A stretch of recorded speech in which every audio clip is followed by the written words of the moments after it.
Assalamualaikum warahmatullahi wabarakatuh. Perkenalkan, nama saya Airawati dengan NPM 18 115 31 10 27.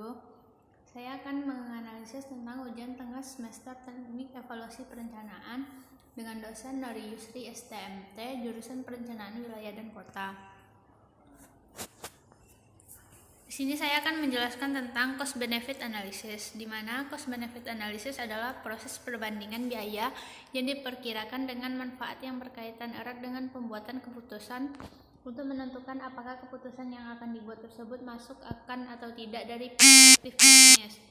Yang dimaksud dengan biaya adalah kelemahan-kelemahan yang mungkin bisa muncul dari keputusan tersebut, sementara manfaat atau keuntungan yang bisa diperoleh. Secara sederhana, cost benefit analysis bisa diartikan sebagai proses menghitung semua biaya dari sebuah kegiatan bisnis atau sebuah keputusan. Apabila melalui analisis tersebut ditemukan bahwa manfaat benefit lebih besar dari biaya cost, maka bisa dianggap bahwa keputusan tersebut sudah tepat. Sebaliknya, jika biaya lebih besar dari manfaat, maka pengambilan keputusan tersebut harus diperkirakan kembali. Metode ini adalah cara pengambilan keputusan berbasis data yang paling banyak dilakukan baik oleh perusahaan maupun perusahaan kecil atau startup. Namun, lebih luas lagi, metode ini juga bisa diterapkan dalam pengambilan keputusan yang tidak berhubungan dengan bisnis atau perusahaan. Cost benefit analysis sendiri merupakan sebuah istilah yang kali pertamanya digunakan oleh Jules Dupuit, seorang insinyur asal Prancis, melalui artikel yang ditulisnya di tahun 1848. Kelebihan dan kekurangan CBA.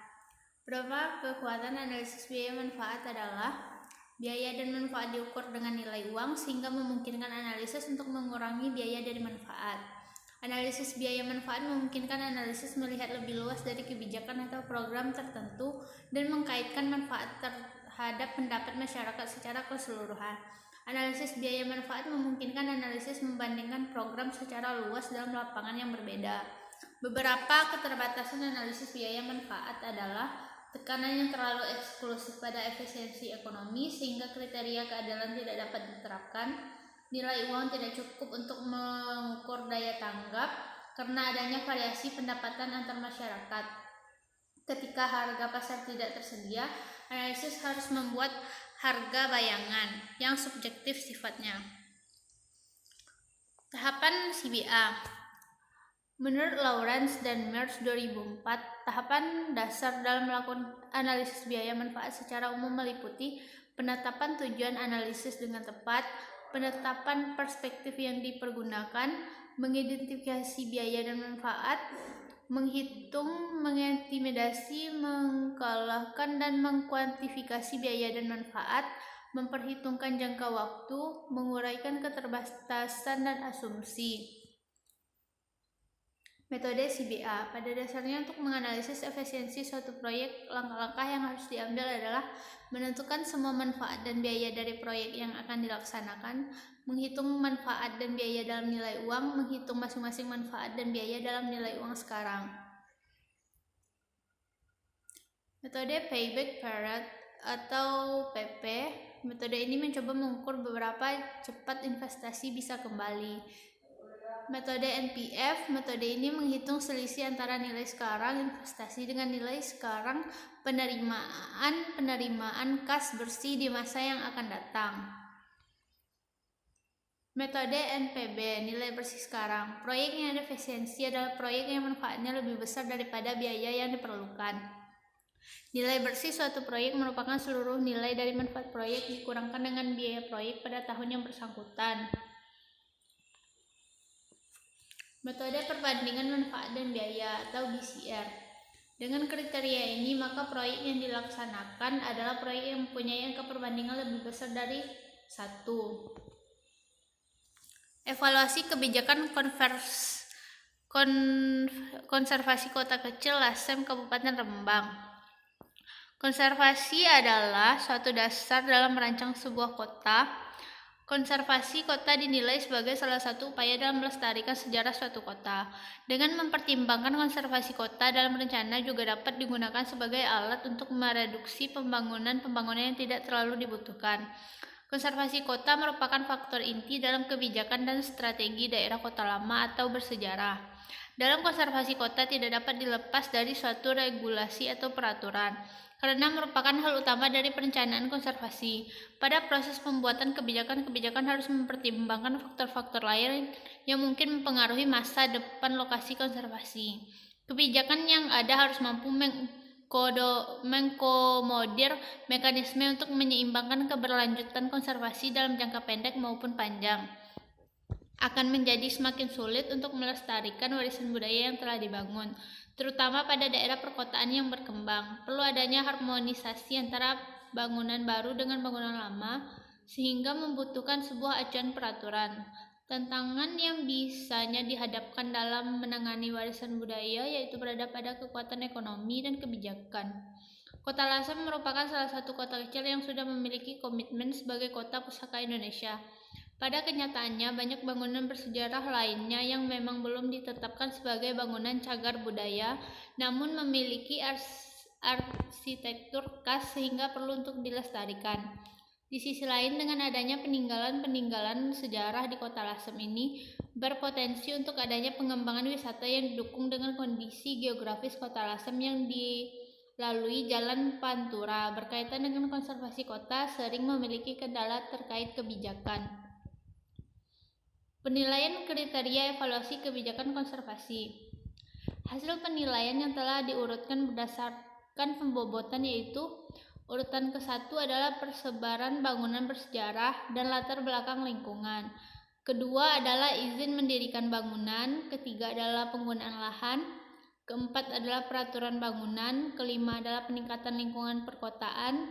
6 adalah kepemilikan properti dan izin lokasi. 7 adalah izin kegiatan dan pajak bumi dan bangunan.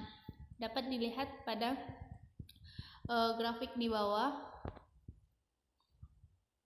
Penilaian tingkat kepentingan substansi kebijakan berdasarkan kriteria evaluasi konservasi kota.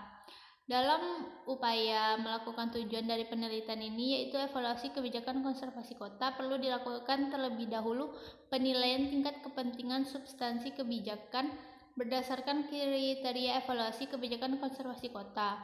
Para pelaku kebijakan melakukan penilaian tingkat kepentingan terhadap substansi kebijakan dengan mempertimbangkan hasil penilaian kriteria evaluasi kebijakan konservasi menurut ahli. Hasil penilaian tingkat kepentingan substansi kebijakan dapat dilihat pada gambar di bawah.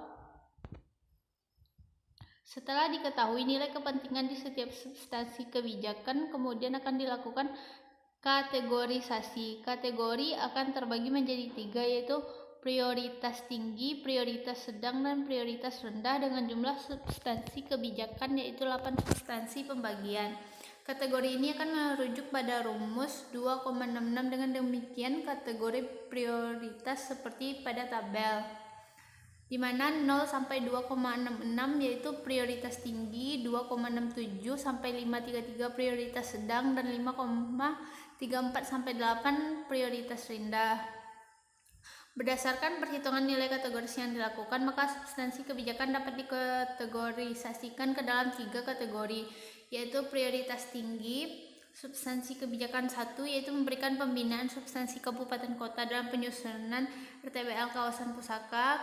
Substansi kebijakan 2 yaitu terselenggaranya kegiatan pemetaan cagar budaya di Kabupaten Rembang. Prioritas sedang substansi kebijakan 3 yaitu formalisasi kebijakan pembangunan daerah Kabupaten Rembang. Substansi kebijakan 6 yaitu terselenggaranya koordinasi penataan dan pelestarian kota pusaka. Substansi kebijakan 8 yaitu pelestarian warisan cagar budaya dan peningkatan perekonomian warga desa Karangturi. Prioritas rendah. Prioritas 6 adalah substansi kebijakan 7 yaitu pelestarian budaya dan peningkatan perekonomian warga desa Bebagan. Prioritas 7 adalah substansi kebijakan 5 yaitu terbentuknya kualitas Pokdarwis. Prioritas 8 adalah substansi kebijakan 4 yaitu terbentuknya kualitas desa wisata. Evaluasi kebijakan konservasi kota. Kategori prioritas tinggi substansi kebijakan 1 yaitu memberikan pembinaan substansi kabupaten kota dalam penyusunan RTBL kawasan pusaka. Jika melihat substansi kebijakan 1 merupakan substansi kebijakan yang berada pada level pusat. Pada substansi ini berada pada kategorisasi prioritas tinggi, dapat dikatakan memang seharusnya demikian. Hal ini dikarenakan kita melihat penyusunan RTBL ini berada pada rangkaian program penataan dan pelestarian kota pusaka. Perlu diketahui terlebih dahulu bahwa bergeraknya perhatian terhadap konservasi kota LASEM bermula dari adanya keikutsertaan dalam program penataan dan pelestarian kota pusaka. Penyusunan RTBL ini berada pada tahap keempat dari 7 tahap yang ada di P3KP.